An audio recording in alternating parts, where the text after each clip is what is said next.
Chapter 22. My mistress having left us, I had leisure to think of Sergeant Cuff. I found him sitting in a snug corner of the hall, consulting his memorandum book, and curling up viciously at the corners of the lips. "Making notes of the case?" I asked. "No," said the sergeant. "Looking to see what my next professional engagement is." "Oh," I said. "You think it's all over, then, here?" "I think," answered Sergeant Cuff, "that Lady Verinder is one of the cleverest women in England.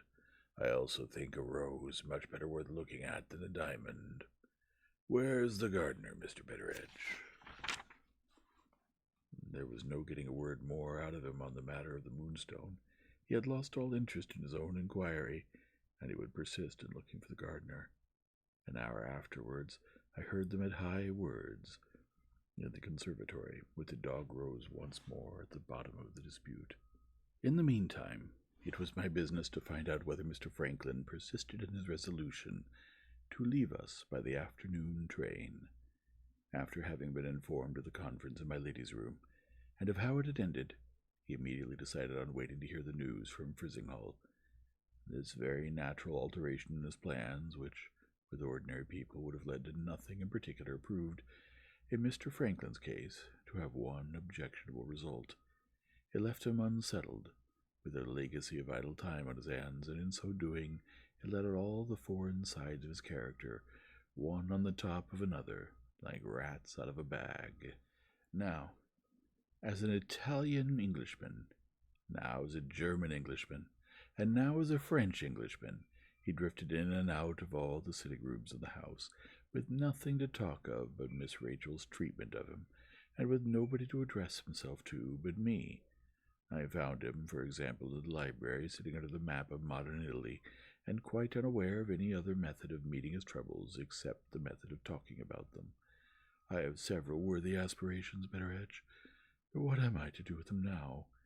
I am full of dormant good qualities, if Rachel would only have helped me to bring them out. He was so eloquent in drawing the picture of his own neglected merits, and so pathetic in lamenting over it when he was done, that I felt quite at my wit's end how to console him, and when it suddenly occurred to me that here was a case for the wholesome application of a bit of Robinson Crusoe, I hobbled out of my own room and hobbled back with that immortal book. Nobody in the library. The map of modern Italy stared at me, and I stared at the map of modern Italy. I tried the drawing-room. There was his handkerchief on the floor, to prove that he had drifted in, and there was the empty room to prove that he had drifted out again.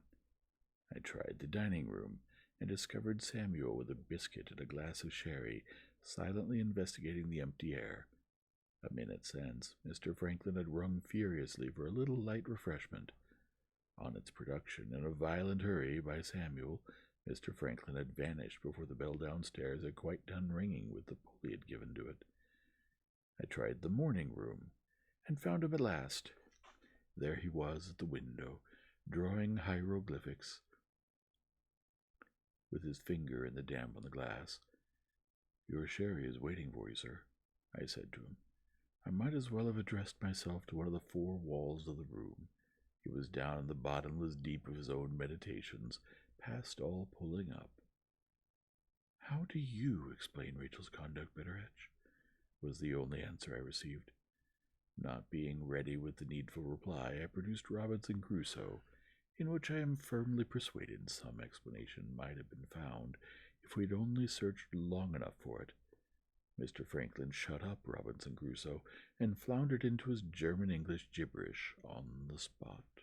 "Why not look into it?" he said, as if I had personally objected to looking into it. "Why the devil lose your patience, Betteredge, when patience is all that's wanted to arrive at the truth? Don't interrupt me.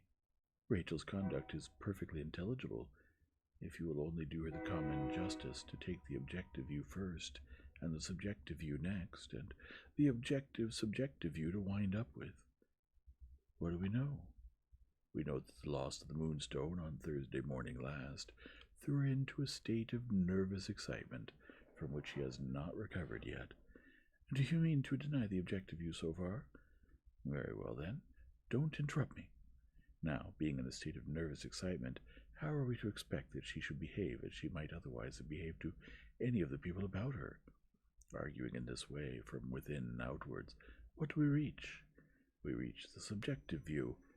I defy you to controvert the subjective view. Very well, then, what follows? Good heavens! The subjective explanation follows, of course. Rachel, properly speaking, is not Rachel, but somebody else. Do I mind being cruelly treated by somebody else? You are unreasonable enough, Betteredge, but you can hardly accuse me of that. Then how does it end?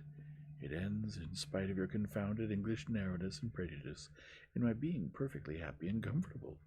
Where's the sherry? My head was by this time in such a condition that I was not quite sure whether it was my own head or Mr. Franklin's. In this deplorable state I contrived to do what I take to have been 3 objective things. I got Mr. Franklin his sherry, I retired to my own room, and I solaced myself with the most composing pipe of tobacco I ever remember to have smoked in my life. Don't suppose, however, that I was quit of Mr. Franklin on such easy terms as these. Drifting again out of the morning room into the hall, he found his way to the offices next, smelt my pipe, and was instantly reminded that he had been simple enough to give up smoking for Miss Rachel's sake.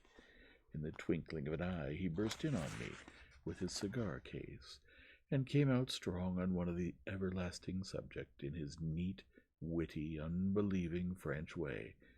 Give me a light, Betteredge. Is it conceivable that a man can have smoked as long as I have without discovering that there is a complete system for the treatment of women at the bottom of his cigar case? Follow me carefully, and I will prove it in 2 words. You choose a cigar, you try it, and it disappoints you.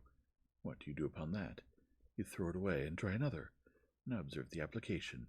You choose a woman, you try her, and she breaks your heart. Fool!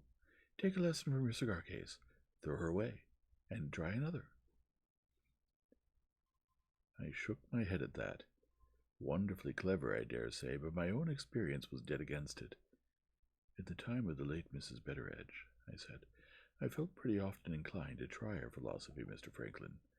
But the law insists on your smoking your cigar, sir, when you have once chosen it. I pointed that observation with a wink. Mr. Franklin burst out laughing, and we were as merry as crickets until the next new side of his character turned up in due course. So things went on with my young master and me, and so, while the sergeant and the gardener were wrangling over the roses, we 2 spent the interval before the news came back from Frizinghall. The pony chase returned a good half-hour before I had ventured to expect it. My lady had decided to remain for the present at her sister's house. The groom brought 2 letters from his mistress, one addressed to Mr. Franklin, and the other to me. Mr. Franklin's letter I sent to him in the library, into which refuge his driftings had now taken him for the 2nd time. My own letter I read in my own room. A check, which dropped out when I opened it, informed me, before I had mastered the contents, that Sergeant Cuff's dismissal from the inquiry after the Moonstone was now a settled thing. I sent to the conservatory to say that I wished to speak to the sergeant directly. He appeared, with his mind full of the gardener and the dog rose, declaring that the equal of Mr. Begbie for obstinacy never had existed yet, and never would exist again. I requested him to dismiss such wretched trifling as this from our conversation, and to give his best attention to a really serious matter. Upon that he exerted himself sufficiently to notice the letter in my hand. "Ah," he said in a weary way, "you have heard from her ladyship. Have I anything to do with it, Mr. Betteredge?" "You shall judge for yourself, Sergeant." I thereupon read in the letter, with my best emphasis and discretion, in the following words: "My good Gabriel, I request that you will inform Sergeant Cuff that I have performed the promise I made to him, with this result. So far as Rosanna Spearman is concerned, Miss Verinder solemnly declares that she has never spoken a word in private to Rosanna since that unhappy woman first entered my house. They never met, even accidentally, on the night when the diamond was lost, and no communication of any sort whatever took place between them from the Thursday morning when the alarm was first raised in the house to this present Saturday afternoon when Miss Verinder left us. After telling my daughter suddenly and in so many words of Rosanna Spearman's suicide, this is what has come of it. Having reached that point, I looked up and asked Sergeant Cuff what he thought of the letter so far. "I should only offend you if I expressed my opinion," answered the sergeant. "Go on, Mr. Betteredge," he said with the most exasperating resignation. "Go on." When I remembered that this man had had the audacity to complain of our gardener's obstinacy, my tongue itched to go on in other words than my mistress. This time, however, my Christianity held firm. I proceeded steadily with her ladyship's letter. Having appealed to Miss Verinder in the manner which the officer thought most desirable, I spoke to her next in the manner which I myself thought most likely to impress her. On 2 different occasions, before my daughter left my roof, I privately warned her that she was exposing herself to suspicion of the most unendurable and most degrading kind. I have now told her in the plainest terms that my apprehensions have been realized. Her answer to this, on her own solemn affirmation, is as plain as words can be. In the first place, she owes no money privately to any living creature. In the second place, the diamond is not now and never has been in her possession since she put it into her cabinet on Wednesday night. The confidence which my daughter has placed in me goes no further than this. She maintains an obstinate silence when I ask her if she could explain the disappearance of the diamond. She refuses, with tears, when I appeal to her to speak out for my sake. The day will come when you will know why I am careless about being suspected, and why I am silent even to you. I have done much to make my mother pity me, nothing to make my mother blush for me. Those are my daughter's own words. After what has passed between the officer and me, I think, stranger as he is, that he should be made acquainted with what Miss Verinder has said, as well as you. Read my letter to him, and then place in his hands the check which I enclose. In resigning all further claim on his services, I have only to say that I am convinced of his honesty and his intelligence, but I am more firmly persuaded than ever that the circumstances, in this case, have fatally misled him. There the letter ended. Before presenting the check, I asked Sergeant Cuff if he had any remark to make. "It's no part of my duty, Mr. Betteredge," he answered, "to make remarks on a case when I have done with it." I tossed the check across the table to him.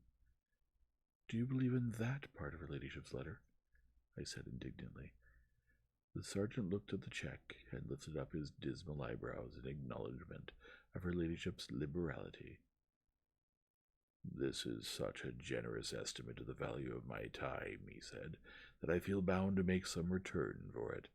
I'll bear in mind the amount in this check, Mr. Betteredge, when the occasion comes round for remembering it." "What do you mean?" I asked. "Her ladyship has smoothed matters over for the present very cleverly," said the sergeant, "but this family scandal is of the sort that bursts up again when you least expect it. We shall have more detective business on our hands, sir, before the Moonstone is many months older." If those words meant anything, and if the manner in which he spoke them meant anything, it came to this. My mistress' letter had proved, to his mind, that Miss Rachel was hardened enough to resist the strongest appeal that could be addressed to her, and that she had deceived her own mother. Good God, under what circumstances? By a series of abominable lies. How other people in my place might have replied to the sergeant, I don't know. I answered what he said in these plain terms: "Sergeant Cuff, I consider your last observation as an insult to my lady and her daughter." "Mr. Betteredge, consider it as a warning to yourself, and you'll be nearer the mark." Hot and angry as I was, the infernal confidence with which he gave me that answer closed my lips. I walked to the window to compose myself. The rain had given over, and who should I see in the courtyard but Mr. Begbie, the gardener, waiting outside to continue the dog-rose controversy with Sergeant Cuff. "My compliments to the sergeant," said Mr. Begbie, the moment he set eyes on me. "If he's minded to walk to the station, I'm agreeable to go with him." "What?" cries the sergeant behind me. "Are you not convinced yet?" "The deil a bit I'm convinced, answered Mr. Begbie. Then I'll walk to the station, says the sergeant. Then I'll meet you at the gate, said Mr. Begbie. I was angry enough, as you know, but how was any man's anger to hold out against such an interruption as this? Sergeant Cuff noticed the change in me, and encouraged it by a word in season. Come, he said. Why not treat my view of the case as her ladyship treats it? Why not say, the circumstances have fatally misled me? To take anything as her ladyship took it was a privilege worth enjoying, even with the disadvantage of its having been offered to me by Sergeant Cuff. I cooled slowly down to my customary level. I regarded any other opinion of Miss Rachel than my lady's opinion or mine with a lofty contempt. The only thing I could not do was to keep off the subject of the Moonstone. My own good sense ought to have warned me, I know, to let the matter rest, but there the virtues which distinguish the present generation were not invented in my time. Sergeant Cuff had hit me on the raw, and though I did look upon him with contempt, the tender place still tingled for all that.